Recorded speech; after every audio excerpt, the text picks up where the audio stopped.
नमस्कार दोस्तों, स्वागत है आप सभी का आपके अपने चैनल बेस्ट जीके टेस्ट में।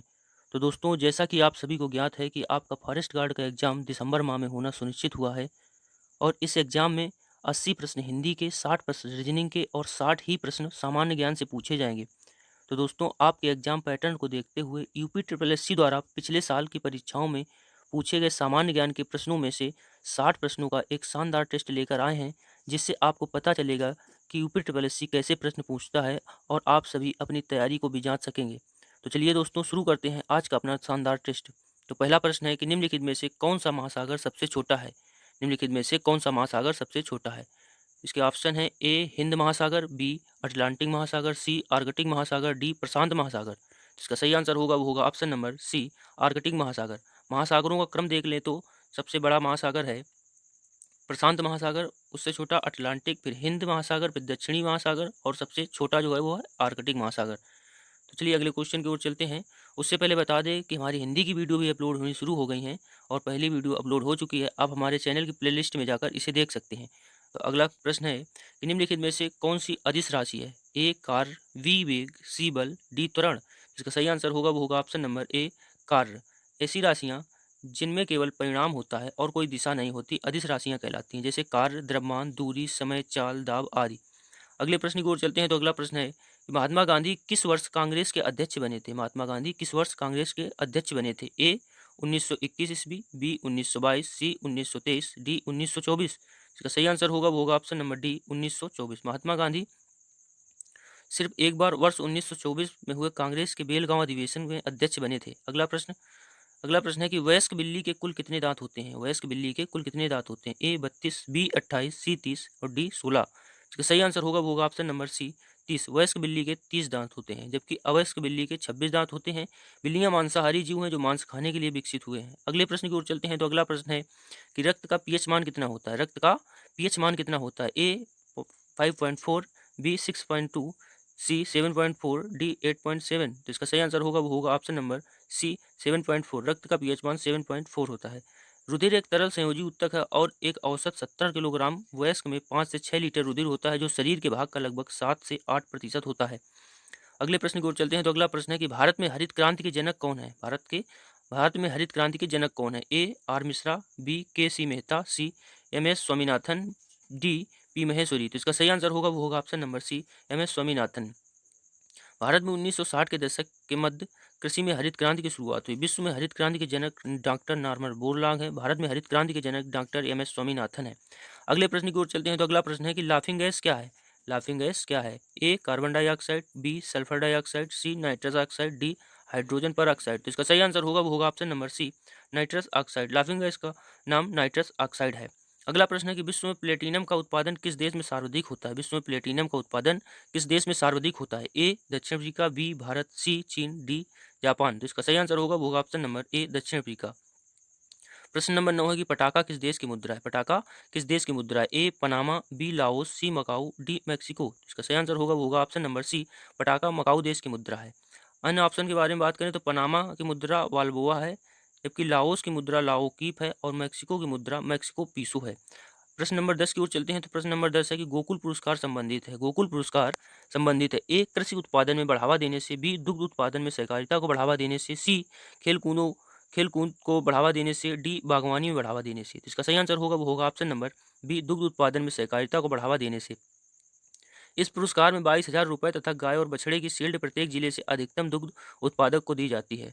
अगला प्रश्न है कि भारत में निर्मित प्रथम सुपर कंप्यूटर को क्या नाम दिया गया था? भारत में निर्मित प्रथम सुपर कंप्यूटर को क्या नाम दिया गया था? ए आकाश, बी परम, सी अर्जुन, डी सिद्धार्थ। इसका सही आंसर होगा वो होगा ऑप्शन नंबर बी परम। परम 8000 को भारत का पहला सुपर कंप्यूटर माना जाता है। यह 1991 ईस्वी में सीडेक द्वारा बनाया गया था।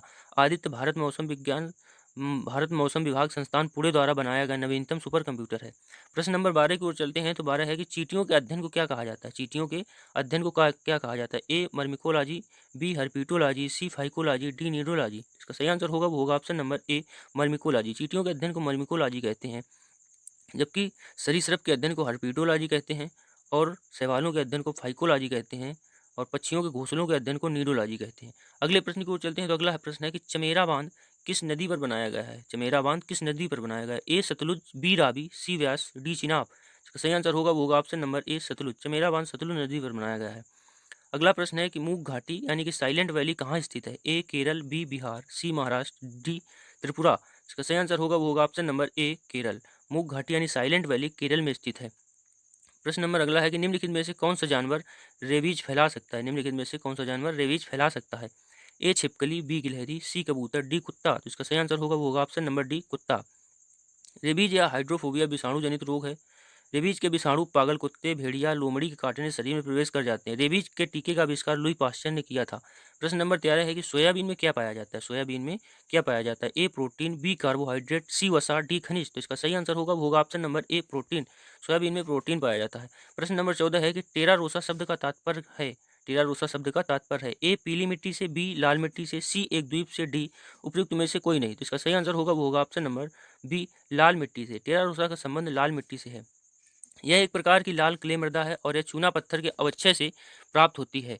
अगले प्रश्न की ओर चलते हैं। तो अगला प्रश्न है कि तेज हवाओं द्वारा किस प्रकार की मिट्टी उड़कर आती है और जमा हो जाती है? ए पीली मिट्टी, बी लाल मिट्टी, सी काली मिट्टी, डी बलुई मिट्टी। इसका सही आंसर होगा वो होगा ऑप्शन नंबर डी बलुई मिट्टी। अगला प्रश्न है कि भारत में कितनी फसली ऋतुएं पाई जाती हैं? ए 2, बी 1, सी 3, डी 4। इसका सही आंसर होगा वो होगा ऑप्शन नंबर सी। भारत में 3 फसली ऋतुएं पाई जाती हैं। नंबर 1 रबी, नंबर 2 खरीफ, नंबर 3 जायद। अगले प्रश्न की ओर चलते हैं। तो अगला प्रश्न है कि गोस्वामी तुलसीदास द्वारा लिखे गए रामचरितमानस का सबसे लंबा कांड यानी सबसे लंबा अध्याय कौन सा है? A Balkand, B Ayodhyakand, C Uttarkand, D Lanka Kand. तो इसका सही आंसर होगा वो होगा option number A Balkand. Goswami Tulsidas ji द्वारा रचित रामचरितमानस का सबसे लंबा अध्याय बालकांड है। और सबसे छोटा कांड की बात करें तो किष्किंधा कांड है। और आप क्रम देख सकते हैं, सबसे बड़ा कांड बालकांड, फिर अयोध्या कांड, फिर उत्तरकांड, फिर लंका कांड और उसके बाद सुंदरकांड, उसके बाद आता है अरण्य कांड, फिर किष्किंधा कांड। अगले प्रश्न की ओर चलते हैं। तो अगला प्रश्न है कि अमीर खुसरो का जन्म स्थान है? अमीर खुसरो का जन्म स्थान है ए एटा, बी कासगंज, सी कन्नौज, डी लखनऊ। तो इसका सही आंसर होगा वो होगा ऑप्शन नंबर बी कासगंज। अमीर खुसरो का जन्म सन 1253 ईस्वी में एटा उत्तर प्रदेश के पटियाली कासगंज नामक कस्बे में गंगा के किनारे हुआ था। अमीर खुसरो हिंदी खड़ी बोली तथा तबला वाद्य यंत्र के जनक माने जाते हैं। प्रश्न नंबर 19 त्रिपुरा को कब भारत का पूर्ण राज्य का दर्जा दिया गया था? ए 1956, बी 1972, सी 1975, डी 1947। इसका सही आंसर होगा वो होगा ऑप्शन नंबर बी 1972 में। त्रिपुरा को 1972 में पूर्ण राज्य का दर्जा दिया गया था। त्रिपुरा एक उत्तर पूर्वी राज्य है। यह देश का तीसरा सबसे छोटा राज्य है। त्रिपुरा 1 जुलाई 1963 को केंद्र शासित प्रदेश था, जो जनवरी 1972 को पूर्ण राज्य बना दिया गया। त्रिपुरा की राजधानी अगरतला है। प्रश्न नंबर 20 की ओर चलते हैं। तो प्रश्न नंबर 20 है कि समुद्री जल का औसत औसत खारापन होता है? ए 2.5, बी 3.0, सी 3.5, डी 4.0। इसका सही आंसर होगा वो होगा ऑप्शन नंबर सी 3.5। समुद्री जल का औसत खारापन 3.5 होता है। प्रश्न नंबर 21 श्री सैलम बांध किस नदी पर बनाया गया है? ए गोदावरी, बी कृष्णा, सी तुंगभद्रा, डी पेन्नार। तो इसका सही आंसर होगा वो होगा ऑप्शन नंबर बी कृष्णा नदी पर। श्री सैलम बांध कृष्णा नदी पर बनाया गया है। श्री सैलम बांध कृष्णा नदी पर कुर्नूल यानी आंध्र प्रदेश और महबूबनगर तेलंगाना जिलों के मध्य अवस्थित है। भारत का द्वितीय सर्वाधिक क्षमता वाला जल विद्युत उत्पादक केंद्र है। प्रश्न नंबर 22 की ओर चलते हैं। तो 22 है कि निम्नलिखित में से कौन सा रोजगार प्राथमिक क्षेत्र से जुड़ा हुआ नहीं है? ए टोकरी बनाने वाला, बी माली, सी कुम्हार, डी पुजारी। तो इसका सही आंसर होगा वो होगा ऑप्शन नंबर डी पुजारी। अर्थव्यवस्था के प्राथमिक रोजगार में कृषि, वानिकी, मछली पकड़ना और खनन आदि आते हैं। दूसरा क्षेत्र में विनिर्मित वस्तुओं का उत्पादन होता है, जबकि तृतीय क्षेत्र में सेवाओं को व्यक्त करते हैं। प्रश्न नंबर अगला है कि भारत में राष्ट्रीय आय का आकलन करने वाली संस्था का नाम है? भारत में राष्ट्रीय आय का आकलन करने वाली संस्था है A Reserve Bank of India, B योजना आयोग, सी वित्त मंत्रालय, डी केंद्रीय सांख्यिकी संगठन। तो इसका सही आंसर होगा वो होगा ऑप्शन नंबर डी अंतरिक्ष में प्रथम पुष्पित पुष्प है। अंतरिक्ष में प्रथम पुष्पित पुष्प है ए जीनिया, बी अर्नाल्ड, सी रेप्लिसिया, डी उपयुक्त में से कोई नहीं। इसका सही आंसर होगा वो होगा ऑप्शन नंबर ए जीनिया। अंतरिक्ष में प्रथम पुष्पित पुष्प जीनिया है। नासा के 46वें स्पेस मिशन के कमांडर एस्ट्रोनॉट स्कॉट केली ने अंतरिक्ष में नारंगी रंग के खूबसूरत फूल जीनिया को उगाया। इससे पहले अगस्त 2015 में लेटस नाम का एक पौधा उगाया गया था, जो एक प्रकार का सलाद है। रेप्लेसिया धरती पर सबसे बड़ा फूल है। प्रश्न नंबर 25 की ओर चलते हैं। तो प्रश्न नंबर 25 है कि विश्व बाघ दिवस यानी वर्ल्ड टाइगर डे कब मनाया जाता है? ए 21 अप्रैल, बी 23 मई, सी 18 जून, डी 29 जुलाई। इसका सही आंसर होगा वो होगा ऑप्शन नंबर डी 29 जुलाई। विश्व बाघ दिवस 29 जुलाई को मनाया जाता है। प्रश्न नंबर 26 है कि जिस दिन भगत सिंह को फांसी दी गई थी, वह शहीद दिवस के रूप में प्रत्येक वर्ष कब मनाया जाता है? ए 23 मार्च, बी 31 मार्च, सी 30 मार्च, डी 13 मार्च। इसका सही आंसर होगा वो होगा ऑप्शन नंबर ए 23 मार्च। 30 मार्च 1931 ईस्वी को भगत सिंह और राजगुरु को फांसी दी गई थी। 23 मार्च को शहीद दिवस के रूप में मनाया जाता है। प्रश्न नंबर 27 की ओर चलते हैं। तो प्रश्न नंबर 27 है कि भारत का पहला राष्ट्रीय खेल विश्वविद्यालय किस राज्य में स्थापित किया गया? भारत का पहला राष्ट्रीय खेल विश्वविद्यालय किस राज्य में स्थापित किया गया? ए पंजाब, बी हरियाणा, सी उत्तर प्रदेश, डी मणिपुर। इसका सही आंसर होगा option number D Manipur. Bharat का पहला राष्ट्रीय खेल विश्वविद्यालय मणिपुर राज्य में स्थापित किया गया है। प्रश्न नंबर 28 की ओर चलते हैं। तो प्रश्न नंबर 28 है कि भारत में किस राज्य की सीमा सबसे अधिक पड़ोसी राज्यों की सीमा को स्पर्श करती है? ए उत्तर प्रदेश, बी मध्य प्रदेश, सी महाराष्ट्र, डी तमिलनाडु। इसका सही आंसर होगा ऑप्शन नंबर ए उत्तर प्रदेश। उत्तर प्रदेश देश के 9 राज्यों के साथ अपनी सीमा साझा करता है। Number 1 Uttarakhand, number 2 Himachal Pradesh, number 3 Haryana, number 4 Rajasthan, number 5 Madhya Pradesh, number 6 Chhattisgarh, number 7 Jharkhand, number 8 Bihar और नवा है केंद्र शासित प्रदेश दिल्ली। प्रश्न नंबर 29 की ओर चलते हैं। तो प्रश्न नंबर 29 है कि किस क्रिकेट खिलाड़ी ने सर्वप्रथम एक दिवसीय अंतर्राष्ट्रीय क्रिकेट मैचों में दोहरा शतक बनाया था? किस क्रिकेट खिलाड़ी ने सर्वप्रथम एक दिवसीय अंतर्राष्ट्रीय क्रिकेट मैचों में दोहरा शतक बनाया था? ए सचिन तेंदुलकर, बी शिखर धवन, सी वीरेंद्र सहवाग, डी रोहित शर्मा। तो इसका सही आंसर होगा ऑप्शन नंबर ए सचिन तेंदुलकर। सर्वप्रथम एक दिवसीय अंतर्राष्ट्रीय क्रिकेट मैच में दोहरा शतक भारत के सचिन तेंदुलकर ने साउथ अफ्रीका के खिलाफ 2010 में बनाया था। प्रश्न नंबर 30, माउंट एवरेस्ट पर चढ़ने वाली प्रथम भारतीय महिला कौन सी थी? माउंट एवरेस्ट पर चढ़ने वाली प्रथम भारतीय महिला कौन सी थी? ए कमलजीत संधू, बी बुला चौधरी, सी कल्पना चावला, डी बछेंद्री पाल। तो इसका सही आंसर होगा option number D Bachendri Pal. पहाड़ों की रानी बछेंद्री पाल माउंट एवरेस्ट पर चढ़ने वाली पहली भारतीय महिला और विश्व की 5वीं थी। बछेंद्री पाल ने माउंट एवरेस्ट की चढ़ाई 23 मई 1984 को दिन के 1:07 पर की थी। प्रश्न नंबर 31 की ओर चलते हैं। तो 31 है कि भद्रा वन्यजीव अभ्यारण्य किस राज्य में स्थित है? भद्रा वन्यजीव अभ्यारण्य किस राज्य में स्थित है? ए केरल, बी मध्य प्रदेश, सी कर्नाटक, डी उत्तर प्रदेश। इसका सही आंसर होगा ऑप्शन नंबर सी कर्नाटक। भद्रा वन्यजीव अभ्यारण्य कर्नाटक राज्य में स्थित है। प्रश्न नंबर 32 की ओर चलते हैं। तो 32 है कंप्यूटर भाषा कोबोल किसके लिए उपयोगी है? कंप्यूटर भाषा कोबोल किसके लिए उपयोगी है? ए व्यावसायिक कार्य के लिए, बी ग्राफिक कार्य के लिए, सी वैज्ञानिक कार्य के लिए, डी इनमें से कोई नहीं।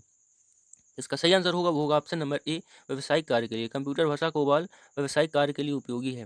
प्रश्न नंबर 33 को चलते हैं। तो प्रश्न नंबर 33 है कि कुशीनगर बुद्ध के लिए महत्वपूर्ण है क्योंकि गौतम बुद्ध यहाँ पैदा हुए थे, यहाँ ज्ञान प्राप्त किया था, यहाँ अपना पहला उपदेश दिया था, या डी यहाँ मृत्यु हुई थी। इसका सही आंसर होगा option number D Gautam Buddha की कुशीनगर में मृत्यु हुई थी। प्रश्न नंबर 34 है कि भूक्षरण किसके द्वारा रोका जा सकता है? ए पक्षी जनसंख्या बढ़ाकर, बी वन रोपण द्वारा, सी वनस्पति हटाकर, डी अतिचराई द्वारा। इसका सही आंसर होगा ऑप्शन नंबर बी वन रोपण द्वारा।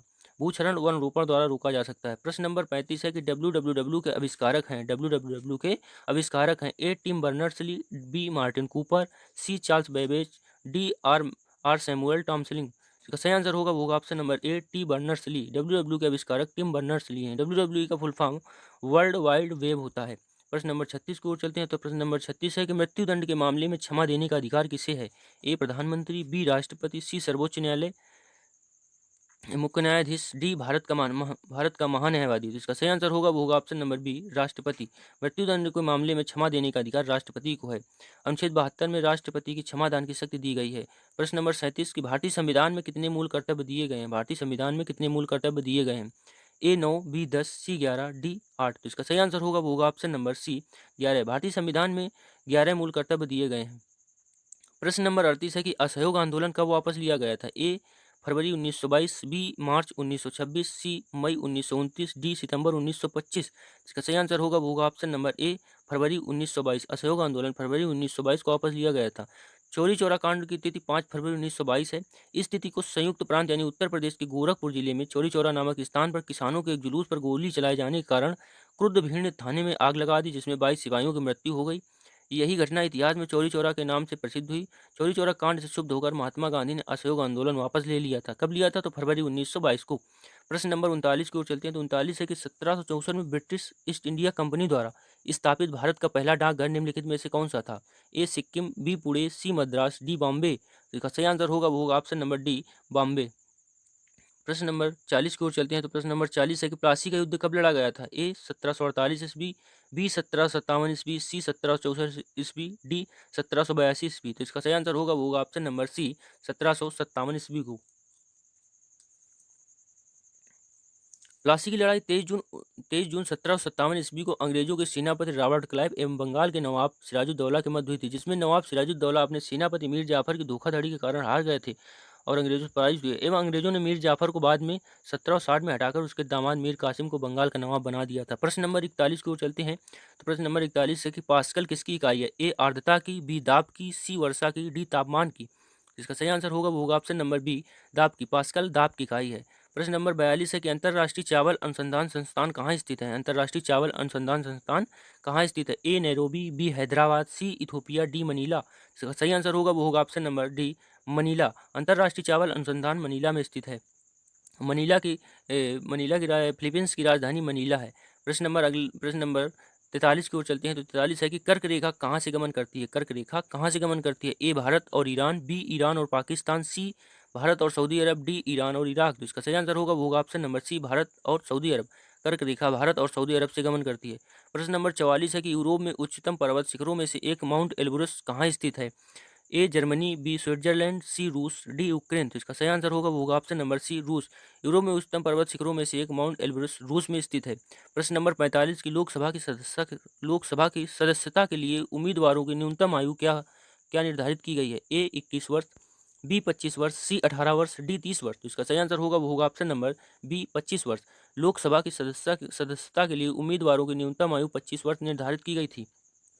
प्रश्न नंबर 46 है कि भारतीय संविधान के किस अनुच्छेद के तहत उपराष्ट्रपति का चुनाव होता है? ए अनुच्छेद 54, बी अनुच्छेद 63, सी अनुच्छेद 66, डी अनुच्छेद 74। तो इसका सही आंसर होगा वो होगा ऑप्शन नंबर सी, अनुच्छेद 66। भारतीय संविधान के अनुच्छेद 66 के अंतर्गत उपराष्ट्रपति का चुनाव होता है।